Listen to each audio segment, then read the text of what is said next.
நான் நெருக்கமான பாதையில் போய்க் கொண்டிருக்கிறேன்.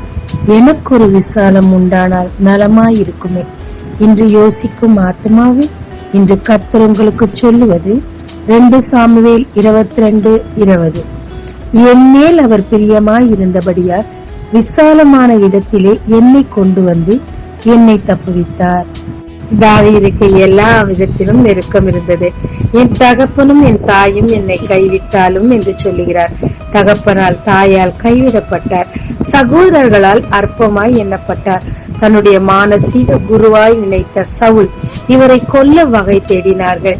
அவ்வளவு ஏன், அவர் சொந்த குமாரன் அப்சலோமும் அவருக்கு பயந்து, உயிருக்கு பயந்து காட்டு வழியாய் ஓட ஓட விரட்டி கொண்டே இருந்தார். இத்தனை மத்தியிலும் தாவீதோட நெருக்கம் மிக அதிகமாயிருந்தது. எந்த அளவு, என் இருதயம் உருகி குடல் வழியாய் போகிறது, நாய்கள் என்னை சுற்றி கொண்டது என்று புலம்புகிறார். இந்த சூழ்நிலையில் ஆண்டவரிடம் முறையிட்டாரே தவிர முறுமுறுக்கவில்லை. அதற்கு மாறாக ஒரு நாளில் 7 தரம் தேவனை தியானித்தாராம். அரசாட்சி செய்து கொண்டு, சத்ருவையும் பயந்து ஓடிக்கொண்டு, இத்தனையின் மத்தியில் தேவனோடு இவ்வளவு நெருக்கமாக அவர் டைம் ஸ்பெண்ட் பண்ணபடியினால் மட்டுமே தேவனுடைய பிரியம் அவர் மேல் இருந்தது. அதை குறித்த கான்பிடென்ட்டும் தாவீதுக்கு இருந்தது. தேவனும் சொல்லுகிறார், என் இருதயத்திற்கு மிகவும் பிரியமானவன் என்று சொல்லி. எனவே இந்த சங்கீதத்தின் ஆரம்பத்தில் பார்க்கும் போது சவுலுக்கும் பகைஞருக்கும் தேவன் தப்புவித்த போது இந்த அழகான பாடலை பாடி தேவனை துதிக்கிறார். தாவீதின் இந்த துதியின் விளைவுதான் என்ன? அவ்வளவு நெருக்கத்தில் இருந்த போதிலும் தேவன் அவருக்கு விசாலத்தை உண்டாக்கிறார்.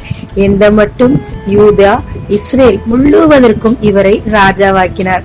சத்துருக்கள் அவருக்கு இல்லாமலே போய்விட்டார்கள். ஆமாங்க, நம்ம தேவனுக்கு பிரியமா இருக்கும் போது சத்துருக்கள் பொறாமை நிமித்தம் நமக்கு நெருக்கத்தை கொண்டு வருவாங்க. நம்பினவங்க எல்லாம் கால வாருவாங்க. ஆனா தேவனை நாம் முழுமையாய் நம்பிக்கொண்டிருந்து, அவர் மேல் நாம் பிரியமாயிருந்து, அவரை துதித்து கொண்டு இருக்கும் போது ஏற்ற நேரத்தில் அந்த நெருக்கத்திலிருந்து கர்த்தர் நமக்கு ஒரு விசாலத்தை கொண்டு வந்து மற்றவர் கண்களுக்கு முன்பாக சாட்சியாய் வைப்பாருங்க. ஜெபிக்கலாமாங்க.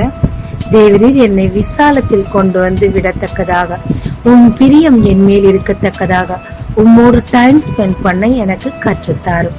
உம் வாக்குகள் மேல் நம்பிக்கையா இருக்க கற்றுத்தாரும். இயேசு மூலம் பிதாவே, ஆமென். இந்த நாளில் உங்களை ஆசீர்வதிக்கும் ஜீசஸ் விஷன்.